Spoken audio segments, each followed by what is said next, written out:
Ngayong hapon, ang tinaguriang Kings of P-pop. Sasagutin ang mga kontrobersiya.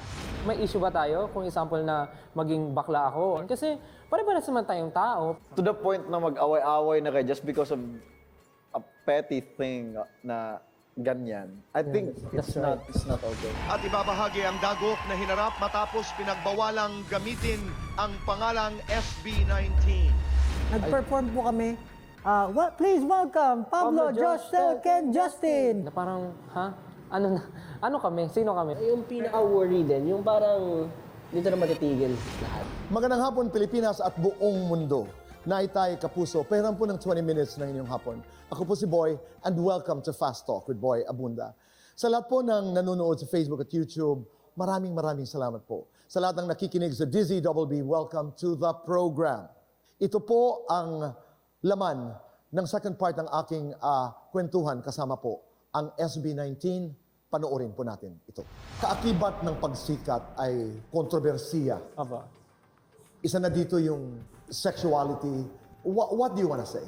Di ko nga rin po talaga maintindihan kasi unang-una po, tingin po ba nila insulto yung ganong klaseng bagay? Ako for example, lagi po akong natatanong or lagi po nagiging issue po sa akin yun. And I don't mind na kung if ever man isipin nilang ganun. Kasi if ever man ganun ako, what's the problem? So, if ever man na ganun ako, anong problema? So, may issue ba tayo? Kung example na maging bakla ako or anything naman na matawag niya sa akin. Kasi pare-pares naman tayong tao, pare-pares tayong kumakain, pare-pares tayong dumudumi.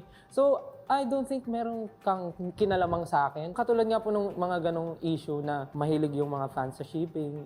Hindi namin may iwasan yun kasi kami nga minsan ano rin kami. Bakit parang ganun yung tingin ng tao? Eh sa amin parang normal naman yun bilang magkakaibigan. Sa ibang tao, iba pala yung iniisip nila. Nag-I love youhan po kami. Yung sa dating show nga po namin sa inyo, Tito Boy, di ba? I love you. Tapos naging ano pala yun, isa rin yun sa mga... Do you say still, I love you to each other? Hindi na po ngayon. Kasi ang hirap na po eh. Pagkatapos ng guesting, Josh, ikaw ba, Josh, paano ka nabuhay noong naalala mo? Hirap eh. Fully hindi po ako aware during those times. Yung mga, para, syempre, uma-answer po ako out of kung ano yung binigay sa akin. Pero noong mga time na yun, medyo nahirapan po talaga na parang hayaan mo na, nandiyan na eh. Parang hindi mo naman may please lahat. So, parang doon pa lang po ako natututo na okay, ganito pala ang buhay na may fame, may ano, maraming magagamit sa'yo kahit hindi ka aware sa nangyayari.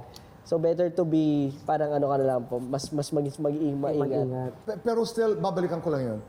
Kahit sa amin, kahit sa akin, for example, as an interviewer, and I've been doing this for a long time, you try to protect it kasi hindi mo alam kung ano am I going beyond borders? But at the same time, it's part of the job. Yeah. Because you are public. Nasaan kayo pagdating doon? I commend you po para dun sa pagstay. Kasi mahirap po talaga yung pagbungkal ng truth eh. So, in order to pursue truth, you have to risk being offensive or Thank offending. you. Kasi may responsibilidad ka rin sa Opo. nanonood sa'yo. We learn it along the way. Kaya, pasensya na isa sa mga issues na nire-raise is always about, di ba, kayong dalawa, siniship ngayon. Parang, buti natatawanan nyo. Opo. Kasi ayaw rin namin hayaan po na parang maging siya, na maapektuhan po kami as friends, as groups. Kasi parang, kung sa amin, joke lang siya, and then sa mga tao pala sa public, iniisip nilang totoo. And then, gagawan pa ng mas malalang issue na parang, kasi parang may napanood din po ako na parang tinatarayan daw ni Pablo yung isang parang artist na something like that. Dahil lumapit sa'yo. Parang crush daw po ako.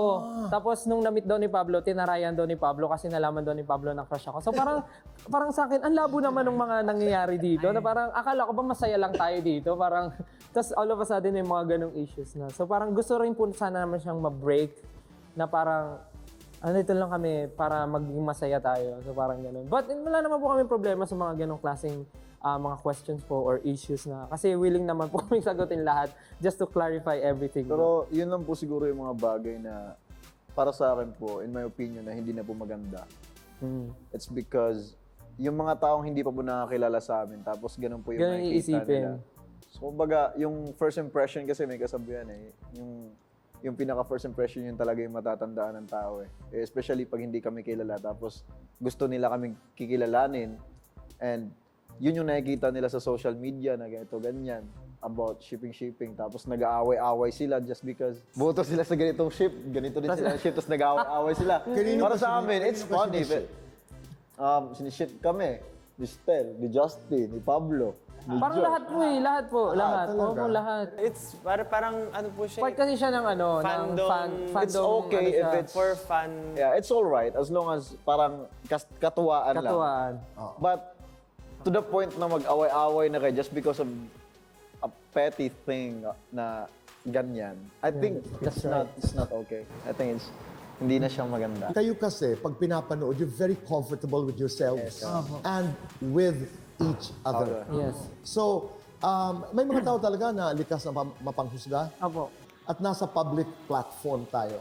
Katulad na lamang, halimbawa, itong inyong pagtatag, documentary. Hindi pwedeng hindi ito pag-usapan. Opo. Dahil yung pagtatag, dadalhin natin doon sa inyong pagmamanage sa inyong mga sarili. But first, talk about the documentary. Talk about pagtatag, the project.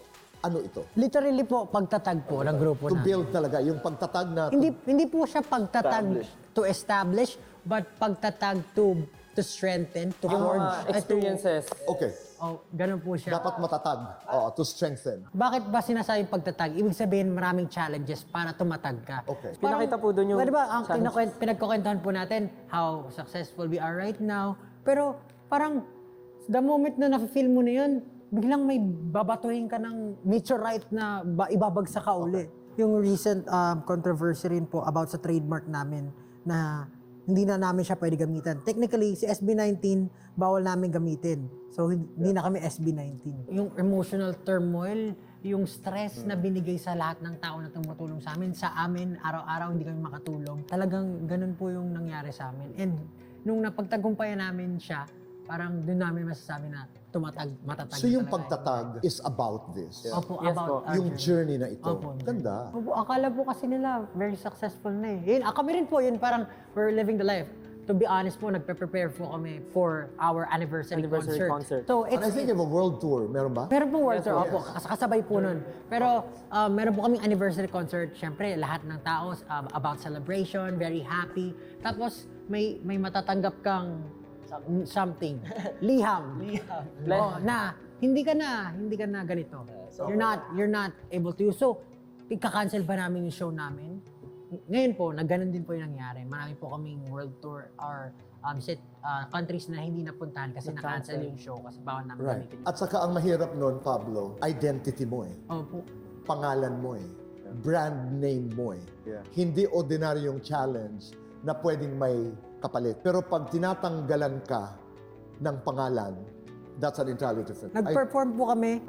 Please welcome Pablo, Josh, Sel, Ken, Justin. Ganun lang po. That's sad. Tapos yung mga tao, Tama yung tanong mo. Nasaan na yung pinaghirapan namin? Nasaan na yung... sinisigaw ng mga tao. Tapos parang hindi mo po ma-feel Oo. yung moment na yun. Na parang, ha?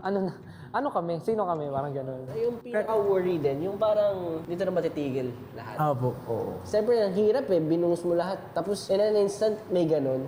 Oo. Na parang, Biglang marami din tinanggal sa yun. At patatatagin pa kayo kasi ganun talaga ang movement sa celebrity business. Maakyat ka, biglang may liham. Ang advantage lang nun ay patatag ka ng patatag ng patatag. There's a thing as getting used to that whole concept of fame, as they would say. So congratulations. Yan ba ay mapapanood namin? Yan ba ay ipapalabas? I mean, Lalabas dapat... po siya sa mga cinemas this end of August. Wow. Starting August 28 po. Okay. Sana po niyo mapanood Sana niyo. po parang nyo. Bali, yung kwento po nun is the whole journey of us about the pagtatag album po namin. So, nung sinimulan namin na gumawa ng kumpanya, nung nag-tour po kami, and that big challenge na problems. nangyari sa amin, and how we recover from that. Yung inyong transition from previous management to 1Z, how is it? Kumusta? It's hard. Sometimes nagkakaroon ako ng bad thoughts. Pero to be honest, binabalikan ko po eh. Before we became businessman, we were friends. Let's go there. Yung pagtatag ng sarili naming kumpanya, now you have 1Z. Yes po. Yung 1Z. inyong transition from previous management to 1Z, how is it? Kumusta? It's hard.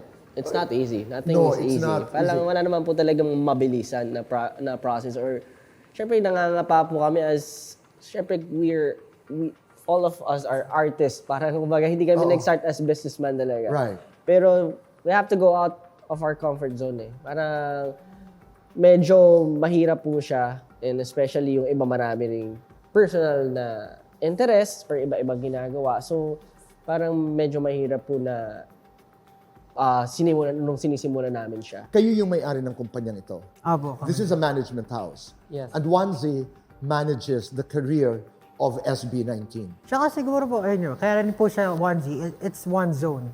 Kasi po hindi po kami naniniwala na nandito kami ngayon dahil lang sa amin. It's the effort of everyone who helped us. So, itong isa sa mga goal ng onesie is, siguro, pag tumataas yung grupo namin, dapat lahat ng tumutulong sa amin, umaangat din. Kasama.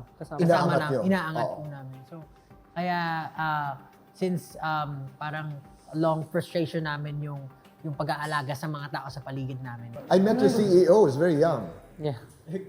Kuya niya po yan. Kuya mo? Kapatid niya po. Bali po, Gwapo siya, ha?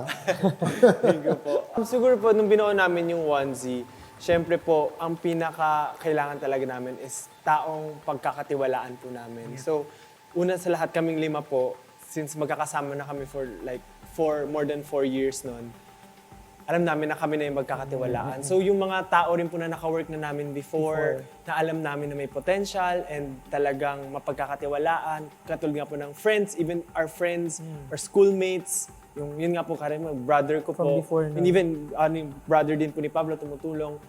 Talagang tinanong po namin sila if they're willing to help or to be part of this company kahit magsisimula pa lang. Kahit alam po nila na hindi kami businessmen na wala kaming idea, pero are you willing to, like, ganito yung gusto namin mangyari, ganito yung gagawin namin. Ganito yung goal. I just want to say, congratulations. But who takes care of, halimbawa, mga bagay na your styling? Lahat po kami. Kayo, no? Lahat po kami opinionado. Sobra, nakikita Opo. ko yun. So, May stylist po kami. may stylist po kami. Pero kayo yung ano, Yes, no? apo. Ano po kami? Democratic. Yeah. And democracy is Yes. messy. Yes. Because each one has an opinion. Yes. Kaya pera, halimbawa. Well, Are you guys pantay-pantay. Yan ang importante. Kasi Importante. basta pantay-pantay, wala mag-aaway. Pantay-pantay at nag-uusap-usap tungkol sa pera. Usually naman po, mapapansin mo magkakaroon ng tension kapag merong nang lalamang. Nakikita mo ng when it unfair. comes to money. And then Wanzi will eventually manage other artists. Actually, nagpa-open kami ng audition for a girl group. And it's something na matagal po naming pinag-isipan. Kasi, syempre po, yun nga po, hindi siya madaling bagay. Hindi. Kami nga po, ang hirap na kami i-handle yung sarili namin. And mag-handle pa ng, tumulong pa sa ibang grupo. Pero it's something na gustong-gusto po talaga namin gawin. And alam po namin na equipped naman kami kasi we have the right people na tumulong po talaga sa amin para, kasi we have the right teachers, right mentors, siguro kung sa sustainability nung project na yon, talagang pinag-aralan po siya and alam namin na hindi kami magkakaproblema. Pablo, I don't wanna be negative, pero ikaw na mismo ang nagsabi kanina na pag maganda ang takbo dito, something happens. And you're ready for that. Yes po. We know the humans. risks. Alam mo yun, may mali. Ang sasabihin ko po dyan, eto po, aaminin ko na sometimes nagkakaroon ako ng bad thoughts. Pero to be honest, binabalikan ko po before we became businessman, we were friends. Yun yung iniisip ko. Sarap nun. Wala yan. Ano yan kaibigan tayo Pwede siya pag-usapan. I really wish you the best. Thank you, Tito Boy. Nung huli tayong nagkausap, you were at the threshold of something really big. And you're really big now. Sabi ko, for the first time, Fast Talk went out of the studio because it was SB19. Wow. Thank you po. Mensahe niyo para sa lahat ng sumusuporta sa inyo. Ako po, siguro very trite, gasgas. The love that we have been receiving from the very beginning, gusto talaga namin ibalik. And kulang pa yung pagsasabi ng mahal na mahal namin kayo. Maraming salamat sa lahat ng binigay nyo. Pero nandito kami dahil sa inyo. And kung hindi man namin maibalik sa inyo, ibabalik namin sa ibang tao. Hopefully, yung mga kanta namin mag-live sa lives nila, ma-inspire sila, and to become better a person for everyone, for themselves, And ayun, mahal na mahal po namin kayo. Maraming salamat sa support. Maraming salamat. Let's do the final fast talk. Let's go! Sa inyong 5, sino ang pinakagwapo? Siya daw. Sino ang pinakamayaman? Justin. Sino ang pinaka-corny? Si Justin. Ikaw daw. Sino ang pinaka-torpe? Oh, amin na lang. Amin na lang. Umamin na lang. Sino ang pinaka-habulin? Ako mo. Sino ang pinaka-marupok? Marupok. Ako pinakamarupok ako. Tablo. Sino ang pinaka-kuripot? Josh. Sino ang pinaka-gastador? Ken. Sino ang pinaka-mabilis mapikon? Pikon? Sino ang pinaka-mabilis magtampo? Ako na lang, turo niyo ako. Sino ang pinaka-mabilis magutom? Si Josh. Sino ang pinaka-mabilis mapagod? Pablo. Dito, lagi pagod to. Ito yung masakit tuhod niya. Ay, ikaw rin masakit tuhod mo eh. Ano ang mensahe niyo para sa isa't isa? Thank you guys. Thank you guys. Hindi, ako yun, yung sinabi ko, Tita Boy. Siguro kasi, Pastok yan, no? Hindi, okay lang. Thank you, Good guys. time. hindi, parang bago tayo maging kung sino man tayo ngayon, magkakaibigan tayo. Thank you guys. Gusto ko yun. Thank you guys. Gusto ko You guys yun. are the best. You guys are the best. I love you Guilty guys. or not guilty? I love you. Umiyak sa pelikula. Guilty. Guilty or not guilty? Nag-perform ng puyat. Guilty. Guilty or not guilty? Naiwan ng eroplano. Not guilty. Tingnan ka ng aeroplano? Twice. Guilty or not guilty? Hindi kumakain ng gulay. Not guilty. Guilty or not guilty? Nalasing ng isang bote ng beer. Ay, Ako po guilty. not guilty. Guilty or not guilty? Napuyat sa K-drama. Not guilty. Guilty! Guilty or not guilty? Napagalitan ng teacher. Guilty. Guilty or not guilty? May lampas 50 pairs of shoes. Naisip. Guilty. Guilty. Guilty or not guilty? Tumaya sa loto. Guilty! Banding po namin yun dati. Banding po namin yun dati. Ah, talaga? Sa may sa Magallanes, di ba? Before kami sumikat, at ako hanggang ngayon, pag mataas yung mga jackpot, just in case lang, di ba? Wala Tsaka namang yung mga masama. scratch po dito, yung mga scratch it. Oo naman. Pero yung biruan po namin, kung di man tayo sumikat, at least manalo tayo sa loto. Pwede rin siya ba? Pero Josh, maraming salamat. Yes, thank you so Pablo, salamat. Salamat po. Importante sa akin, salamat. Salamat po. At gwapo ka. I'm a pretty boy. Yeah, kahit sino yung nagsabi, di ba? Yes po. Justin, salamat. Thank you po. Stel, salamat. Thank you, Tito Boy. Sikat na sikat ngayon ang Bini. How is it affecting you? Ako Not po really. natutuwa. You're doing concerts together, di ba? Yeah. Sarap. Masayang-masaya po kami na parang nako-consider na talaga yung Opo, nakikilala yung P-pop. P-pop. And Galing. of course, yung mga groups na yan. Kasi deserve po talaga nila. Tsaka sabi niyo po kanina, it takes a village. It does. To promote something, dapat magtulungan talaga tayo. Dapat. So, yung nakikilala yung ibang groups, talagang it's also something na to be proud of. Lalong-lalo na po Right. sa And of course, they work hard for it. Yeah, for sure. Young years Alam na natin lahat yun. And I'm just so proud of the girls. Ang Nice Eye Kapuso, SB19! Maraming salamat. Maraming salamat po. Thank you po, Tito At salamat Boy. po sa inyong pagpapatuloy sa amin, sa inyong mga puso at tahanan araw-araw. Be kind. Make your nanay and taray proud. Say thank you. And do one good thing a day and make this world a better place. Goodbye for now, and God bless. Yeah.